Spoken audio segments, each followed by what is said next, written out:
Sherborn School Committee meeting for November 12th, 2019 to order. First of all, so at the beginning of meetings we have public comment. So we'll start with that, but that being said, the public comment part, it is just that, is for comment. So if you're asking questions, we will digest and take back information, but we're not going to get into any discourse back and forth. So that's what it is a comment, and they will be limited to 3 minutes per person as per the MASC guidelines. Okay. All right, so we'll start with that, and then the school, the CSA's comments are after that on its own, so you can do your report. Okay. So, anyone for public comment? Hi, good. Can I stand up? Yes. Yes. Okay. Mary Godwin. I live in Sherborn. And I'm here today for 2 reasons. The first is to talk about the size of the kindergarten and the next year's first grade class. So what I see is that we're making some progress in getting 4 classes. So the kindergarten class is big this year, with all 3 classes being 22 children, which is bigger than I would like. So hopefully we'll get the 4 in first grade. Yeah. Please get near the mic. I know. She's Yeah, if you just come over to this microphone, otherwise he won't pick you up, Mary. Thank you. Is this good? So that's the first reason. I just wanted to say thank you so much for paying attention to that and kind of getting it on the budget. And I know there's a lot. The second thing I wanted to talk about is, again, the flip model. I have been really looking closely and reviewing the FAQs that the district sent around, and there are a couple of things I wouldn't even bring it up. It's so much more important than class size. I wouldn't bring it up if I weren't really concerned that we are endangering the kids, really putting their lives at risk. So you know how dark and cold it is outside right now. That's how dark and cold it will be when kids are out there at 6:45 in the morning. Here's an AA, the American Academy of Pediatrics recommendation that I didn't know, and maybe other people do. Do you know how old kids are supposed to be according to the AAP to cross the street by themselves? Anybody? If we could put I didn't. 10. They're supposed to be 10 years old. And it's not because their parents haven't trained them to look both ways. It's because they're so young, they cannot judge the distance and speed of cars. And they also don't have the peripheral vision that adults have. So kids go in the street and they get hit by cars a lot more than adults. Adults also have trouble. They think kids are adults, so they think they're far away. And since the flip model has been instituted across the country, many kids have been hit by cars as they're waiting on the side of the street. And because there are groups of kids, this can be 1 kid, but also 3 and 4 kids have been hit at a time because the motorists just don't see them there. This is a real hazard. I think we need to say not if this might happen in Sherborn, but when it's going to happen in Sherborn or in one of the other districts that have adopted the flip model that puts elementary school kids on the street at night. The other thing is, my husband is a virologist, so what he knows about viruses like Zika and EEE is they come in spate. So we can anticipate 2 to 4 years of these really high levels of EEE. EEE is a 30% infection rate, a 90% morbidity rate. Most people who get it die. So we are putting little kids out there, and you're at more of a risk if you're under 15, exactly when you're not supposed to be there. Between dawn and dusk, you're not supposed to be outside. And we're saying, yes, but we're putting kids out there on the side of the street. Finally, this whole idea of civil twilight, which I had not heard about before I read the FAQs. Civil twilight, you tell us, the district says, this is light enough for kids. You can stand out there, it's okay. But the state of Massachusetts says no. The state of Massachusetts says a half an hour before sunrise, you have your headlights on because you cannot see 500 feet in front of you. And that's every day. That's not when it's snowing. That's not when it's raining. That's not when it's foggy like it was this morning. And finally, the other real safety issue is Dr. Brown knows when I started bringing Riley to school when she was a kindergartner, I called Dr. Brown and I was like, I can't get her to school. I can't get through the Pine Hill Lane to get to school. It's so congested. There are cars parked on one side, there's two-way traffic, and I was like, we're late because literally we're sitting in the middle of the road. What I didn't realize is that the town has studied this, and it's studied the safety implications for that road being impassable and congested. So what's going to happen is we're going to say, okay, get your kid out at 6:40, 6:50 to get the bus, and a lot of parents are going to say, no, I'll drive my kid. So the Pine Hill congestion is going to get worse. And if there's a fire at Pine Hill, the town already knows they can't get fire trucks dependably to Pine Hill. So that's why they opened the gate. Instead of redoing the utility road, they decided to just open the gate for another way to get to Pine Hill. We put the kids in fire drills, we put the kids in active shooter drills. God forbid something like that happens, but if we can't even get safety vehicles there now, we're putting extra on that road. So the whole thing about this, the flip model being budget neutral, it's not budget neutral. Either we put the kids, the whole elementary school, at a higher safety risk than it currently is, or we get the town to redo that road. And the two town officials I talked to, they said it was about $1 million. The last time they drew up plans back in 2011. So I'm just asking again, with respect, because I know you're here because you are public servants and you love children. I know nobody comes out and does this work unless you have the purest of hearts. I am asking you if we can please go back to the drawing board. If among us, the brain trust, if you will, super smart people, if we can't figure out how to get the middle and high school kids at an 8:30 start time and keep the 8:30 start time for Pine Hill. Thank you very much. Thank you.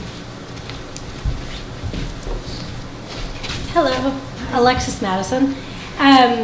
Thank you for looking at the class sizes for rising first graders.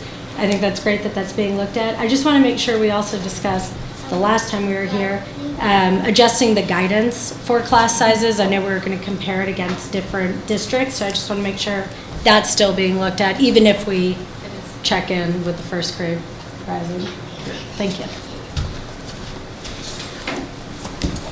Anyone else for public comment? Okay.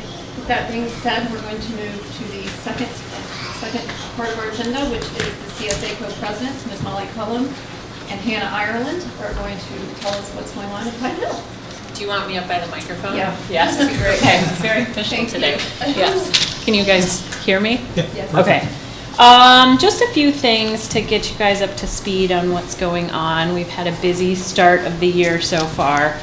An awesome one though. So since it's a non-auction year, we're really trying to beef up fundraising that we can to kind of get us through to next year when all that fun starts again.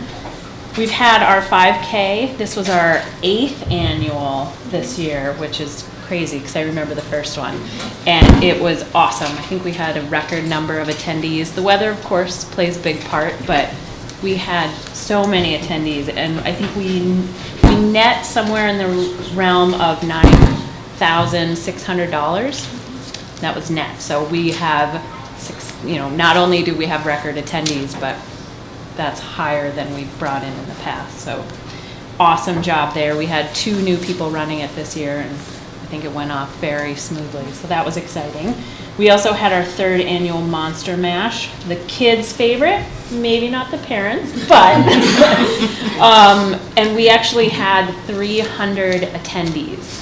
So, and that is open to kindergarten through 5th, and I think we have somewhere around 380 kindergarten through 5th kids. So 300 of those children were at Monster Mash. It just speaks volumes on how much they love that. So that brought in somewhere around 5,000. So we're off to a really healthy start for the CSA, which is exciting. But we've also started coming up with some new ways to kind of spice things up. Some of the things were maybe getting a little tired, so we're going to try a few new things.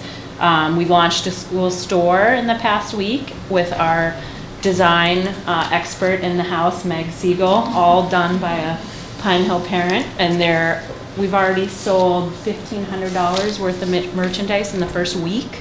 So we're really excited about that kicking off, and we're going to do some more marketing and get the boost and push some maybe teacher gifts for the holidays. We're also going to try to come up with a new fun event for the kids in the spring. Our spring fundraiser, try to spruce that up. It used to be Patrons for Pine Hill, and then it became, or it was something else before that, and then it was Patrons for Pine Hill. So we're playing with how we can freshen that up. And then we're also, on top of the fundraising stuff, we are hosting some events. So we've had, our typical ice cream social started off the year. We have PJs and pancakes coming up, where you see some staff members flipping pancakes alongside of the parents, which is fun. And that's just a sponsored event that we like to welcome people to in the winter. We also partnered with DSEF and our occupational therapists and our Veggieville coordinators. So we have a garden at Pine Hill, and it's called Veggieville, and it's awesome, and they have some really cool new ideas. But they worked to put together a hay maze this fall, and that was a huge initiative, especially because it aligned so much with where we're kind of headed with the sensory learning and getting kids outdoors, and kids just couldn't say enough about it. And hopefully they're thinking about maybe something in the winter. I think there was some talk by Julie on the Veggieville, so maybe we can kind of carry that forward. That was really fun. But now I think is the hay maze still up, or is it gone now? Yes. Oh, it is. Yeah. So because I keep seeing the message to come get your free hay once it's done, right? And then the only other thing I want to mention, one thing you guys have all known about, is there's so many new families this year. I think we have somewhere around 60, including the new kindergarten families.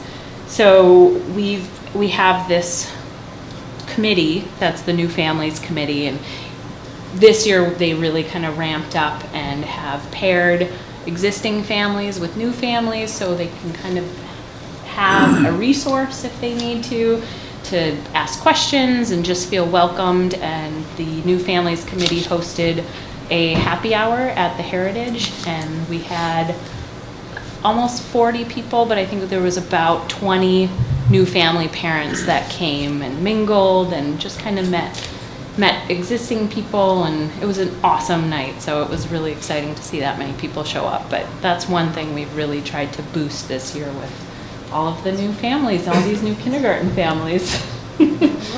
So I think that's everything I have, unless anybody has questions. Yes, we have been very busy. I've been busy. And it's already November. I feel like it went by in a blink. Well, as for the hay, I guess we should give a shout out to anybody who may be watching at home. If you need free hay, go to Pine Hill and pick up some hay to get it off of the hay maze. But I went to the CSA meeting last week, and I was really impressed with Hannah and Molly and all the initiatives that you all are doing as a committee. It's really a great thing, and the kids are really benefiting. So thank you very much. And as for the new family, I was a new family 5 years ago, and I didn't know to send a snack in the morning. So my boys came home and were like, "Where's?" And so we had thought of the new family, but it never quite got this, much momentum behind it. So I knew new families really appreciate it. So thank you. It helps you kind of get into because we're all here, and so we know the routine. And if you don't, it's nice to have pairs and say, don't forget snow pants. Don't forget a Don't snack. forget this stuff. Because coming from Georgia, we didn't have snow pants, so it was a whole new thing. Yeah. Well, that was something that's in the strategic plan too, to connect parents. We were thinking mostly about connecting parents of younger children with parents of older kids, which Yep. I still think would be fantastic. But this is along those same lines, in the spirit of the hashtag We Are DS, kind of one place, working together, welcoming in new kids, but also new families. So thank you for doing that. That's awesome. It's completely consistent with what we're hoping to see happen across the district. Great. You've done a remarkable job. Thank you. Yeah. Thank you no very problem. much. Thank you. Thanks for getting all this attention to our kids. They love it. Okay, so next we're going to go to Dr. Brown for the principal's report. Well, good evening. I would like to just comment that our CSA is super clever with this Pine Hill Wear store online. They're marketing in the Pine Hill Promise colors. So families will need new outfits every year as the Promise colors change. So it will be spirited and hopefully prosperous for student enrichment. Thank you. I wanted to talk a little bit about the fabulous professional development our teachers had the opportunity to participate in last week. Assistant Superintendent McCoy had the vision to bring the administrative team to Finland last summer, as you know, and look at research and look at best practices. Well, we didn't just come back and business as usual and forget about all of our new learnings. Last week, or the week before, we had the opportunity to host a Finnish educator at Pine Hill and across all 4 Dover Sherborn schools. And he worked with our teachers, providing workshop-style information dissemination around what they call phenomenon-based learning, but instead of teaching by topic, by content area, math for an hour a day, and reading for an hour a day, and writing for an hour a day, and science and social studies, as we do very compartmentalized. We certainly hope our teachers are clever enough to make connections and all of that. But in Finland, they pick a topic, and the kids engage their mathematical thinking and historical thinking and life as readers and writers and mathematicians as they're solving problems or researching world phenomena. So our teachers were left with a lot to consider as we're working to bring higher levels of engagement to our learners. So that was really exciting. He also did a demo lesson in one of our 5th grades, and teachers from 4th and 5th grade all fishbowled and observed, and it was really cool. And obviously the conversation across all 4 schools with our, when our educators get together is in support of all of the work we're doing through the strategic plan to make sure that our kids are not just doing school, but they're on fire and owning their learning. And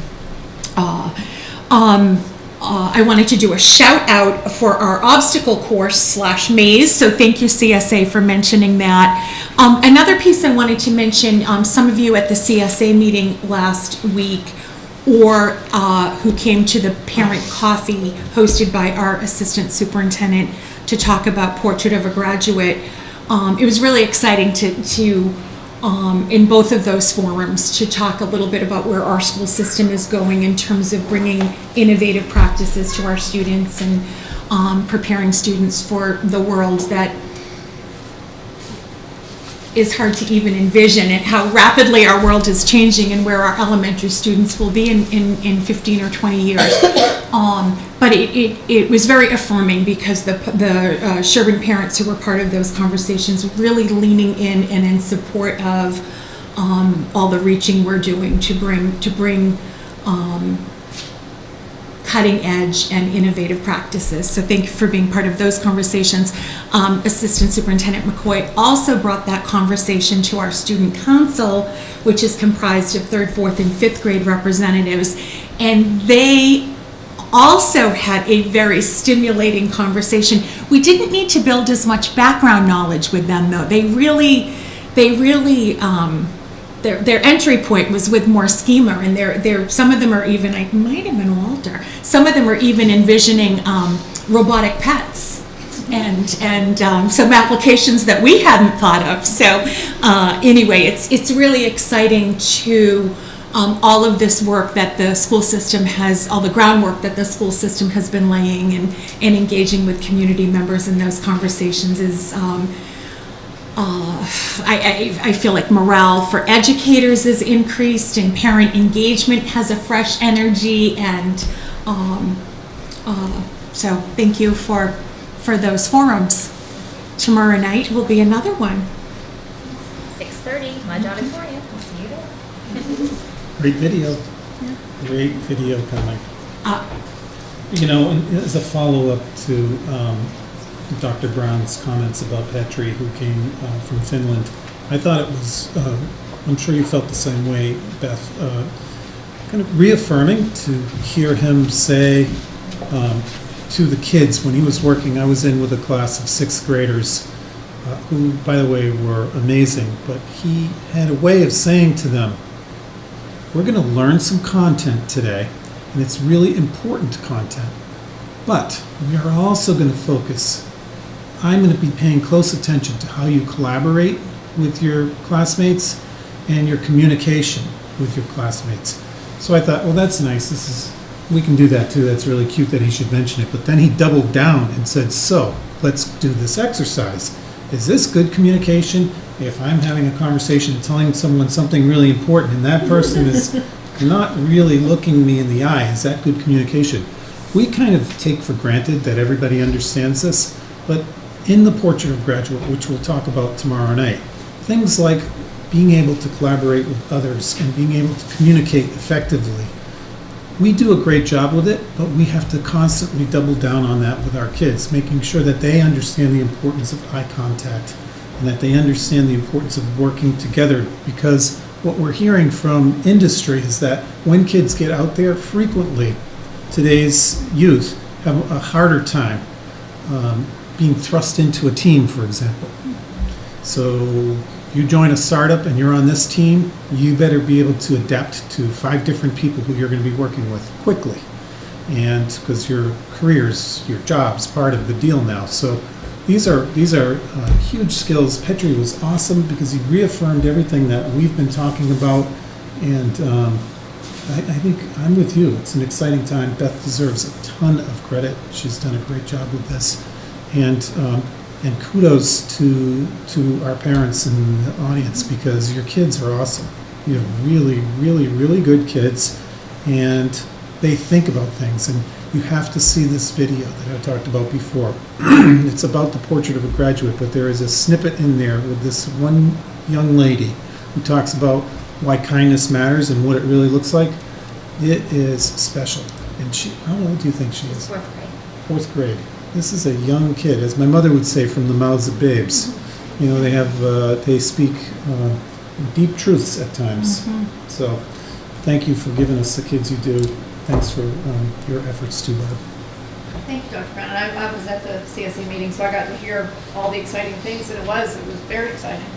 All the learning that the teachers are doing and trying to model and change and be innovative. So we appreciate it. And it last 2 weeks ago when Petra was there, we had all the teachers with him while we were at school meeting, and then we went out for a prolonged recess, but explaining to our students why the teachers were absent from all school meeting, and that they're modeling that as parents and teachers, we're learning that we have room for growth, and it's a really powerful thing to model for the students. So.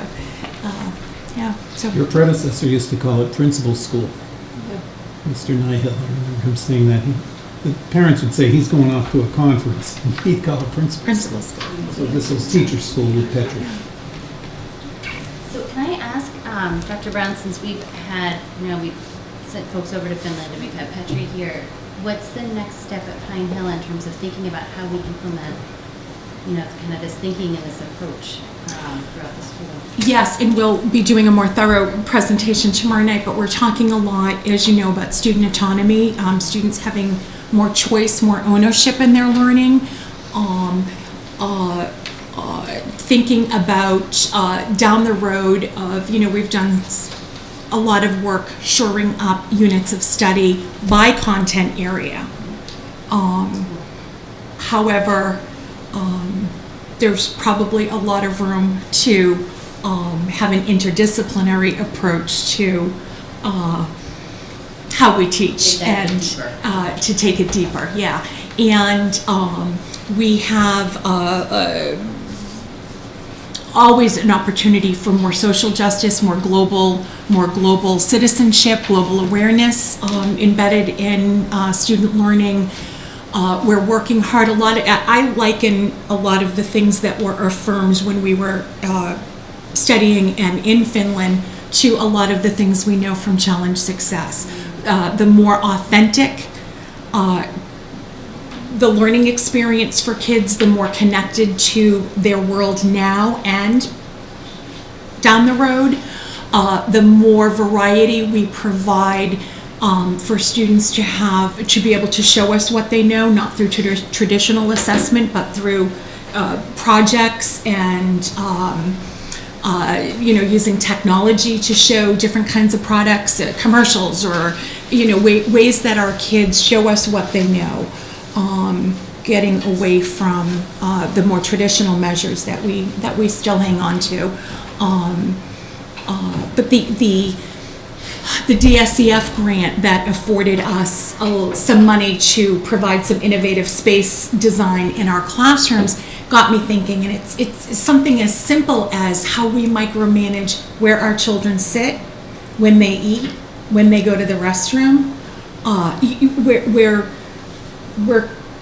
We're providing a lot of adult control, and I think it's really exciting that we're considering how to shift that so students have more control. The space that they're learning in, what they need, how they approach a task. It's not, it shouldn't be uniform. And that will make them more productive in bigger tasks when the stakes get higher as they get older. And so we're definitely at the beginning, and we're gaining momentum. It's really exciting. So that's kind of a big, but also considering social and emotional wellness. We're in a district, obviously we talk a lot about academic achievement, and we are, in the last couple years, we've been also leading with social and emotional characteristics that we want our students to be strong in, and for us to fortify them in. So it's all the big enchilada. Yeah. I do think it's important, because I think sometimes people worry that it sounds kind of like a utopian society and everything is perfect and everyone's happy and there's no challenges and, we don't make the kids work hard. It's actually quite the opposite. And I think the enthusiasm that Barb is tapping into or seeing on the part of the teachers is the same enthusiasm that I feel and that Beth probably feels when we see our teachers excited about challenging their kids in different ways. So teaching the same content but taking it at a different level. So how many times have you in your life had a class where the person recites the information, you as the student take notes, you go home, you use the flashcards, you memorize it, you take the test, and then it's gone 2 months later, completely gone? What would it be like if the learning experiences that our kids have, if we empowered, we sometimes use the word engage, but it's actually empowered is what Beth has been using that I appreciate so much more. When we empower the kids in their learning, what would it be like if through these lessons where they were more empowered and had more opportunities to drive their study, would they be more inclined to remember those learnings? I'm of the opinion that they would. And as somebody, who grew up in the 70s here, that was really important back in those days. But things changed because there was so much testing. Heavy testing. And the testing started to drive the way we taught because we had to cover the content. And some of those kind of deep dives that our teachers would let us do in building a fort, we'll build our own Wampanoag kind of village out in the woods behind the school. Some of those things went by the boards because they were no longer considered important.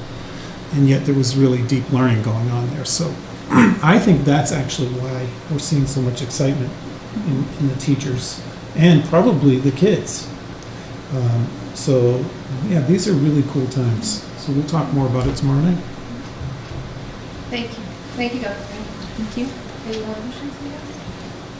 The next part of that, there is a list of the warrants that were signed. You can get a full detailed amount if you would like some extra reading, just for general bills and payroll, and that's all that's in that piece of information. So the next thing, we're going to move on to Dawn for our FY monthly report. So in your packet, you had your financials as of November 7th. We selected that date to give you the most recent finances, since the last one you had was October 31st or October 1st. Your status of appropriations, and there's not a lot of new information to share there. One thing that you do have though in your packet is the detail behind out of district. And as you recall at the last meeting, I did share that we were seeing a positive variance in the tuition, which was partially helpful to offset the transportation negative variance. What you have though is you can sort of see how we've gotten there. So this is probably new for you, Nancy, but every quarter I sort of include a schedule of the out of district, and it sort of shows you where each of the placements are. But then I also roll forward and compare, this is what we budgeted and this is where we are now. So we built the fiscal year 20 budget, assuming we already have 15 out of district placements. As the year settled, we have 13. So that's where your positive variance is coming from on your tuition.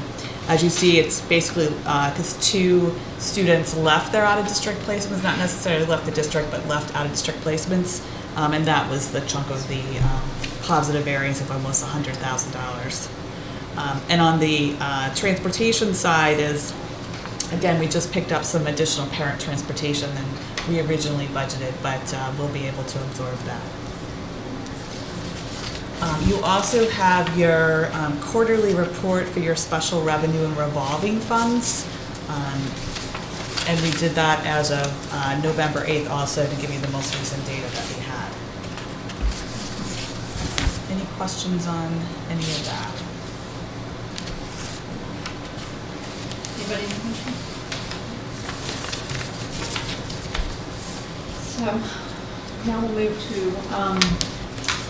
the FY 21 through 2025. Right, so we put a placeholder on your agenda, and I think we might have a draft, but we've got a couple of projects that we're still surveying how we're going to approach.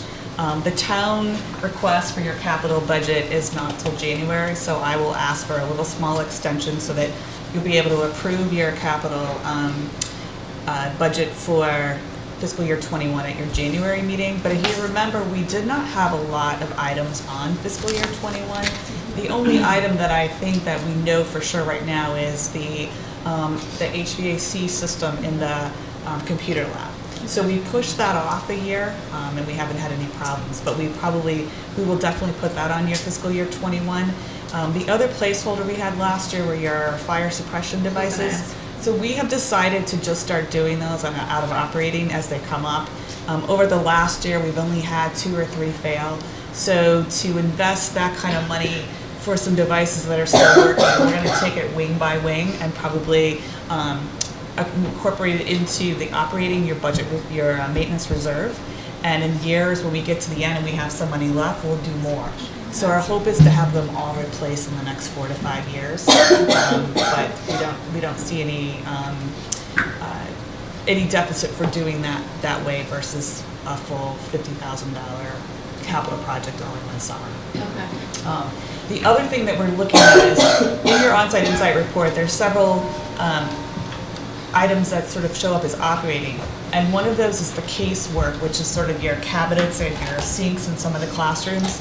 We've been looking at those, some of them are in pretty bad shape. So we've been investigating how to approach those. So we did a mini trial in the teacher's lounge back in, it was supposed to be done in the summer, it actually got done in the fall.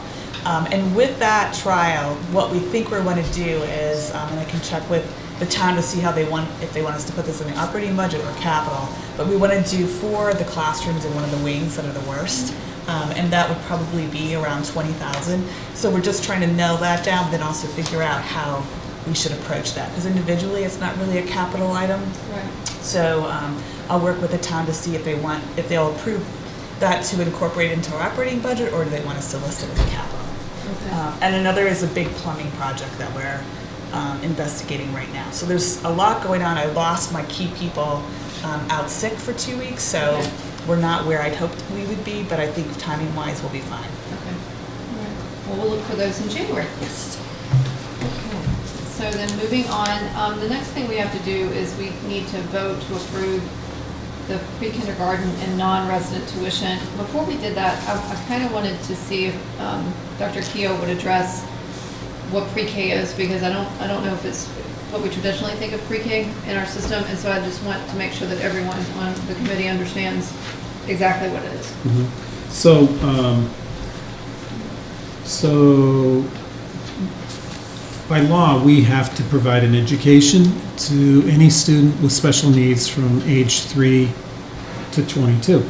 And so in response to that, schools have developed their own preschools for these children. But what we know about teaching students with special needs is that they tend to flourish in settings where they're with their gen ed peers. So back in the day, Dover Sherborn decided we would start these preschools for our special needs kids to be paired with as many gen ed kids who were interested in sending to that. So I think that was actually when that first started. We may have been providing the services, but not through a preschool program. Back in the day when we made the decision to have this integrated preschool, I believe it was when my children were here. And the options were, Rocking Horse, ECDC, CDC in Dover, or if you were lucky, you might be one of the families selected to be in the preschool. Over time, it has kind of lost its compass. It's become more of an ACDC. And people sign up for it because they want their kids in this program. It's close, it's right there with their siblings, it makes sense. But the preschool was never really a preschool in the traditional sense. It was never intended to be that.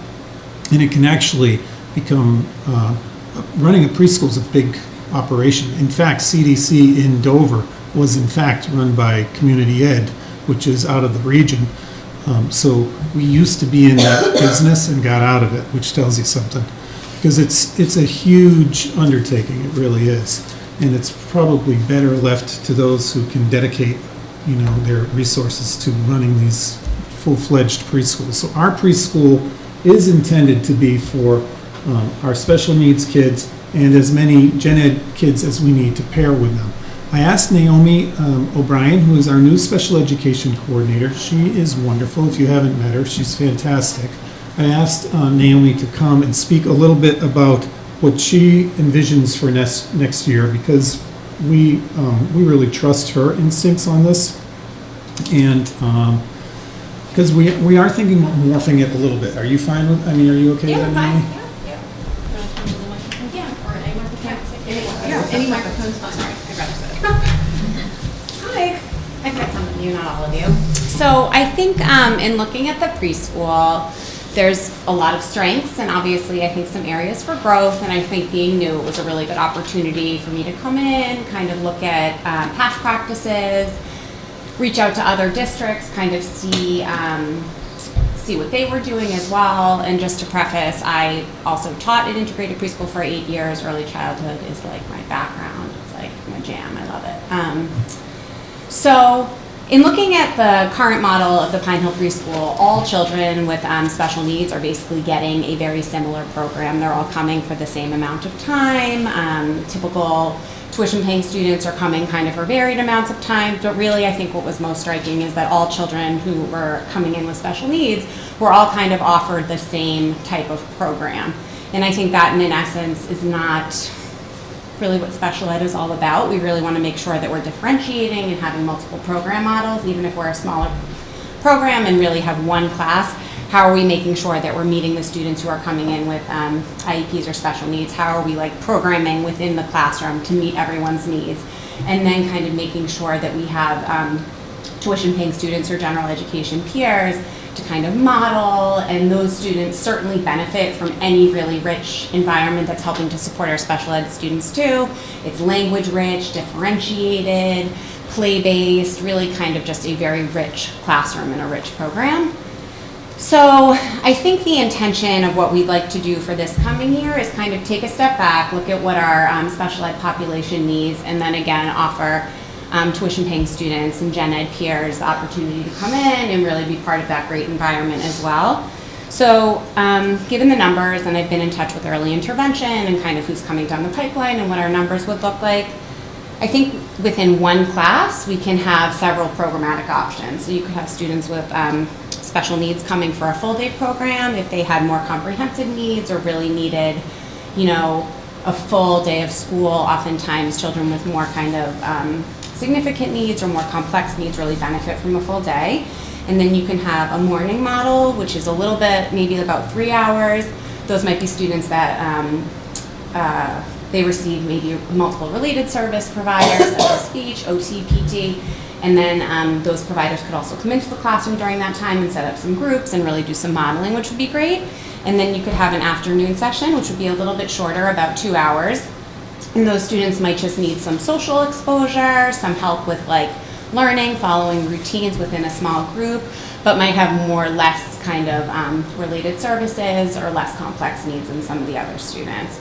So what you'll find in bigger districts is that there's multiple preschool classrooms. So one classroom might be a full day classroom with typical peers. One might be like a morning and an afternoon split. One might have like a morning split with some separate time. But since we are so small, really, we really took some time and looked at the numbers and tried to figure out how we could really basically create that model within one class. So what we kind of found was breaking it up programmatically for the special needs students and then having the option for tuition peers basically to come just full day. So that there'll be a different group of special kids with special needs in the morning, and then in the afternoon, and the tuition paying kids would come all day and kind of just benefit from having that repetition and exposure. So that's kind of what we're thinking. Do people have questions? It's definitely a shift. Is it 2 classrooms now? Yes, yep. A full day and a half day. Like Currently. Is it like a Currently. split? more For the than tuition paying one? kids with the special ed kids stay all day, the second class, but yeah. So there's one full day classroom and then the morning classroom, does it also have the afternoon component of in the same classroom? Meaning, Hold on, say that. like I know, like I just moved from Medford, Mhm. for example, Mhm. and there were several integrated Mhm. preschool options. Yep. One of which was like a morning and then there was a break, and then I believe that same teacher would then get an afternoon Exactly, class. yes. So it almost essentially was like 2 Yes. classrooms. Yep. Just occupying the one physical classroom. Exactly. in that sense. So, So we'll go, what the proposal is for next year is just to go to one classroom that models all those different things, but just within one space, and that many students within that one physical exactly, classroom. So yes. X amount of typical model students. Yeah, so we would have up to basically 8 students who would come, who could pay tuition, gen ed, and then if you had a special ed cohort in the morning, that could be up to 7 students, and then if we had a special ed cohort in the afternoon, that could be up to 7 students. With that said, there might be some students who need to stay all day, and so obviously we would kind of play with the numbers. But what it does is just kind of allows you to then tailor the morning and the afternoon so that it's not an exact repetition, obviously, for the students that are there all day, while really still being able to meet the needs of the different special ed groupings. Does that answer your question? Okay. Yeah, of course. So for the committee, you'll see that tuition looks a little different than you're used to approving because we have priced out the 2 programs that Naomi just described. So there's an option of 5-day full-time and then 3-day. It's really 2.5 days because every Wednesday in our pre-K is an early release. So that would give someone a 2.5-day option. And I think the reason we felt like that was the best way to go, especially while we're making some programmatic shifts and looking at the special ed programming, is really to make sure that there was less that we weren't having a full group come in the morning and then a full group leave in the afternoon, so that there was a little bit less transition, at least on one of the parts, to help support the change on the special ed side, and we'll kind of see, how that goes and kind of go through that. Is it a true lottery, or are those children who are currently in the program as a 3-year-old, for example, would they automatically get one of those spots in the 4-year-old? How does that work? So yes, returning families get first dibs, I would say. I'm not sure, kind of with the new model, I'm still in the process of reaching out. Sorry, is that me? Still in the process of reaching out to families, and we'll certainly have information once all of this is kind of panned out. We wanted to share information, obviously, with you guys first, and then everything will be posted, and families will have the option to kind of apply. Thank you. Anybody on the committee have a question? The rates proposed include a 2% increase. Yep.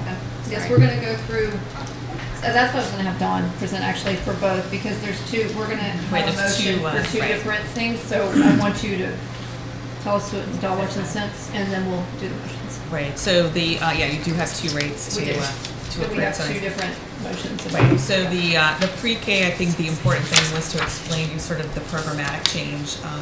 And those, so we are asking you to approve those, the 3-day and the 5-day rate, so that could be included in the packet that's scheduled to go out to new or interested families on November 25th. For the 2%. Yeah, so it's based on, we took the same base of cost, so we had the morning rate and the afternoon rate, so we sort of combined them and built it the same way that we priced it out in previous years, and then added the 2% increase on top of that. That's one motion. So that's one motion, and then we have another motion. So do we want to, let's do it first, because I don't want to confuse the issue. Right. So do I have anyone who will propose a motion that the corresponding tuition rates based on the FY20 tuition costs have a 2% proposed increase will be a 3-day rate, Monday, Wednesday, Friday, of $5,715, and a 5-day rate at $10,110. So moved. Second. Any discussion? All in favor? Any opposed? Okay, so that passes, and we can then send that to our families. And the second one, if you will, Right, so the second one, as you know, for the past several years, we've had a couple of Dover students attend Pine Hill, and that's why you have your non-resident tuition fund that you saw on your revolving funds. So annually, you have to approve a tuition rate. This is the base rate to educate the student in the school. Any services that they need above just the base is separately added on, but you approve every year the base rate. And it's based on your per pupil costs on the most recently published report, end of year reports published by DESE. So this actually is your fiscal year 18 per pupil cost for the whole district. And that's the format we've been following. This is probably now our 4th year, I believe, of approving this rate. So when this is collected from a student, that whole tuition does go into your, just to educate the newer people, into your non-resident tuition fund. So it's we established that fund back when we started this practice, because you do need to have a place to deposit that revenue that comes in, that tuition. So we're asking you to approve the cost of $19,463 for the fiscal year 21 school year. So this is a little different than, this is not school choice. right, No. Sometimes it gets confused. We don't participate in school choice, but we do, on occasion, accept students who are tuition-paying students if we have a program or a situation that really is going to work for that child. Sometimes it's Dover children. In the past, it's also been through programs outside of our, wasn't accept? No, we rented space to Oh, them. we rented space, but one of the students remained. From Dover. Okay. Okay. That's how this whole thing started. Yeah. So with that, are there any questions for Dawn with regards to this? So with that being said, what we need to do is someone to propose a motion to set the tuition rate for the students attending Pine Hill School from outside the district as approved by the superintendent or per the school committee policy to be $19,463 for the 2020 school year. And that any further additional support service costs be added to the individual student's tuition based on a fair share of those additional services. Motion? Second? Nancy? Any discussion? All in favor? Any opposed? Thank you. Okay. Thank you, those are done. But now we're all educated. It's kind of interesting when you hear how it all faces out and everything has to go into its own silo of monies. Okay, so now the introduction for the proposed fiscal year 21 operating budget. The Dawn Show. It is. Yep. You want me to? Yeah, so the committee members and our advisory committee, you received sort of a notebook of information. The first, I'll just walk through it briefly. We just do a cover memo. This is sort of the starting point for the budget. This is obviously, we're in November and the school year just started, but this is in order for us to have a placeholder for the towns to start building their budgets. And so we're required usually by the 1st of January to at least submit them a draft. And that's why we're presenting this budget right now. We will be working on this though through March. Your March meeting is when we do the final approval. And so this is a work in progress as we continue on through the months and we learn more information about what's happening. But we think this provides a good framework and a basis to get started from.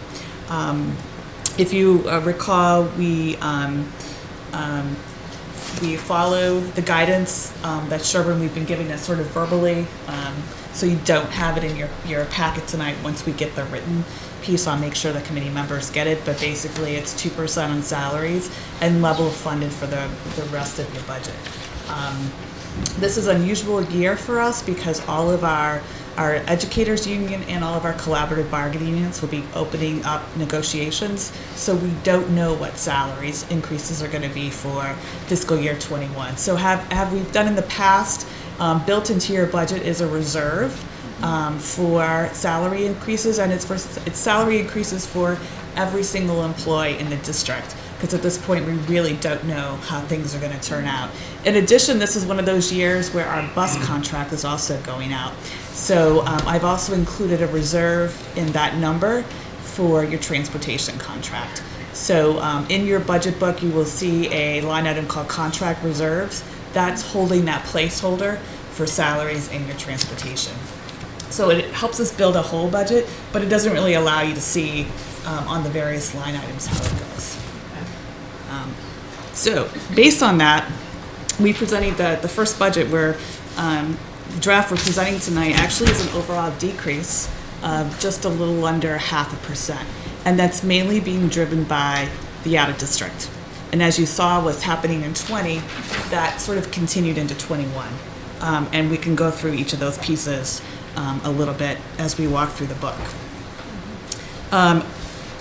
So as you know, we have the two components of the budget. We have our in-district and our out-of-district. On the in-district, obviously the primary driver is enrollment. We're not making any decisions about anything on enrollment during this pass, but included are enrollment projections for you to look at. And obviously first grade does look like it would be above your guidelines. So most likely we will be adding a teacher, but we're not doing that tonight. Two things that we are adding tonight, though, or requesting, and I don't know if someone wants to talk about the music. Mm-hmm. So we have included in your budget a 0.4 for an additional music teacher, and that is actually another programmatic change that we're looking to move forward with. And so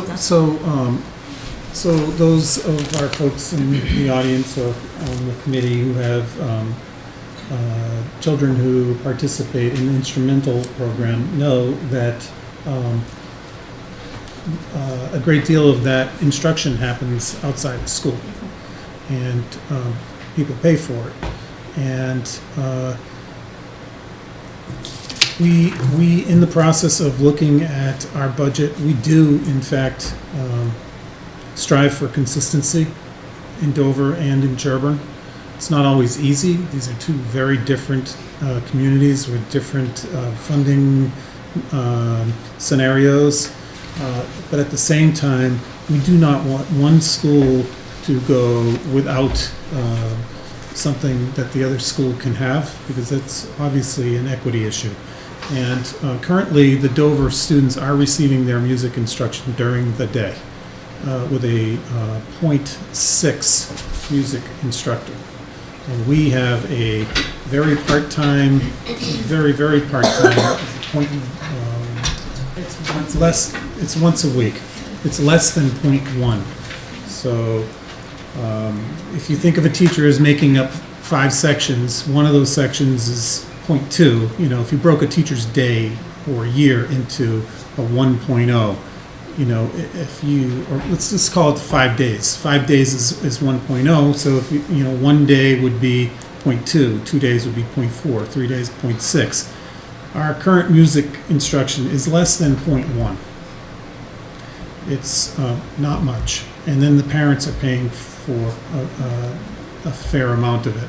That is really an equity issue that I have a problem with, and we actually believe that we can with 0.4 could actually continue to keep the same instructor who's now in Dover. So it would split up nicely the 0.4 and a 0.6. They're not exactly the same size schools, so it actually works Their scheduling is a little different, but it's much closer in alignment.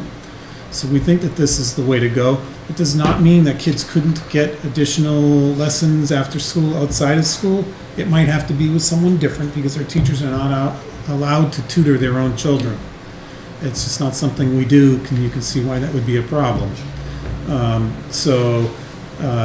Most school systems don't go there.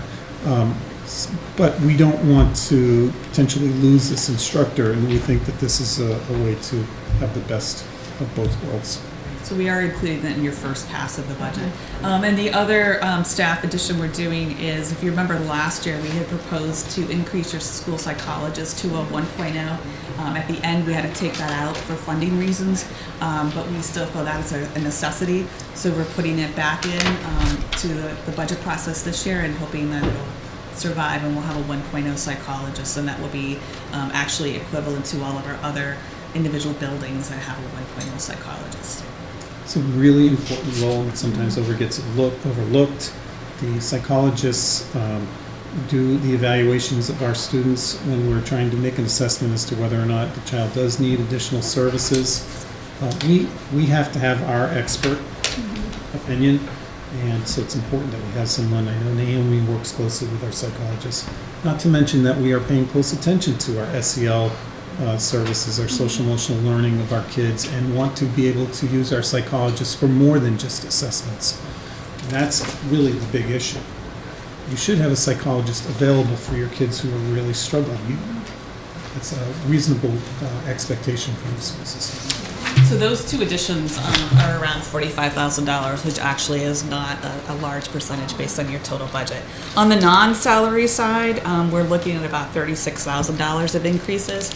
And at this point, you can go through your book individually. It talks about where the increases are. It's predominantly the social studies curriculum, a little bit in computer software. Our utility costs are going up. We were in a grand little window there where we had unbelievable supply costs, both in heating heating gas and our electricity. We've had to sign new contracts though, and this year is going to have those new ones go into effect, and we were seeing about almost a 20% increase in both, just the supply cost. Right. So we've had to do a little bit of adjustments in the utilities.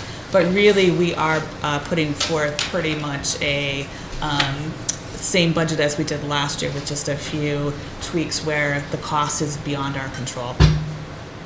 I think on the side where you see a lot of activity is if you turn to sort of tab 4 in your budget book, where the same schedule that we just walked through for fiscal year 20 as of November. I'm giving you your projected fiscal year 21 out of district. So we're carrying, we carried 15, as I said, in the budget for fiscal year 20, and we currently have 13. We're projecting 11 for fiscal year 21.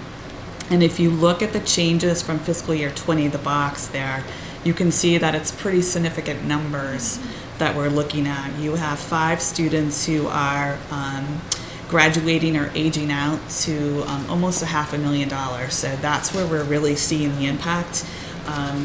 We have 2 students with the alternative placements. Those are basically the 2 where I said they left their out-of-district placement. So we're saving that off of your 20 budget. But we are putting placeholders in for 3 new potential placements.